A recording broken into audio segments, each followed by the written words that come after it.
merupakan seorang murid sekolah yang suka akan belajar, namun tidak mahir dalam menggunakan bahasa Melayu dengan betul. Hal ini kerana dia tidak berminat dalam membaca dan tidak fokus di dalam kelas. Dia sering diejek oleh rakan kelasnya kerana tidak mahir dalam menggunakan bahasa Melayu dan mendapat nilai rendah dalam ujian bahasa Melayu di sekolahnya. Ali merasakan dirinya tidak hebat seperti kawan-kawannya yang lain. Namun, Cikgu Sakinah tetap memberi semangat kepada Ali untuk berusaha lagi. Ali sering bermain permainan video kerana baginya, permainan video mempunyai visual yang lebih menarik berbanding membaca buku dan mendengar guru mengajar di dalam kelas.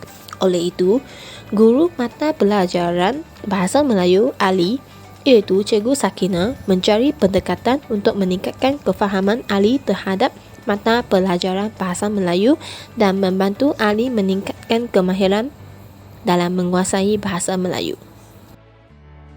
Untuk tugasan kumpulan ini, kami telah memilih Google Site untuk melancarkan My Pintar Melayu dengan membantu murid-murid dalam menguasai kemahiran penggunaan Bahasa Melayu. Mengapa kami memilih Google Site? Kami memilih Google Site ini kerana ia mesra guru serta murid. Guru dan murid dapat mengaksesnya di mana sahaja dan pada bila-bila masa mengikut keselesaan mereka. Google Site yang ditubuhkan ini adalah bertujuan untuk membantu murid-murid dalam belajar sambil berseronok dalam memahami lebih mendalam tentang subjek Bahasa Melayu. Dengan adanya Google Site ini dapat melahirkan murid-murid yang fasih berbahasa Melayu dan memantabatkan Bahasa Melayu sebagai bahasa kebangsaan.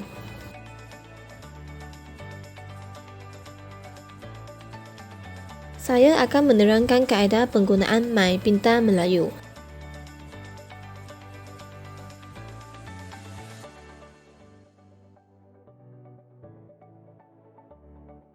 Untuk langkah yang pertama, anda perlulah membuka link yang diberikan oleh guru.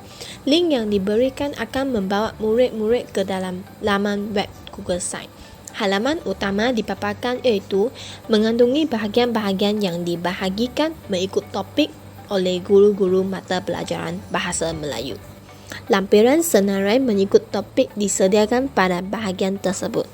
Jadi, klik pada topik yang diinginkan. Kemudian, anda dibawa ke laman topik tersebut. Contohnya, topik 1. Pada laman tersebut, anda dapat saksikan latar belakang iaitu kemahiran mendengar dan bertutur bagi topik 1. Paparan objektif pembelajaran dipaparkan. Isi kandungan bagi topik 1 turut dipaparkan pada halamannya. Dalam setiap topik, terdapat pelbagai link video sebagai medium pemahaman bagi mata pelajaran Bahasa Melayu. Latihan juga disediakan selepas menonton video pembelajaran.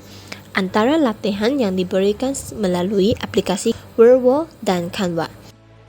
Dalam aktiviti ini terdapat 4 topik yang disediakan bagi membantu murid-murid ini mahir Bahasa Melayu. Untuk topik yang pertama ialah kemahiran mendengar dan bertutur. Untuk topik yang kedua ialah kemahiran membaca dan menulis. Seterusnya, topik ketiga iaitu aspek seni bahasa. Dan akhir sekali ialah topik aspek tata bahasa.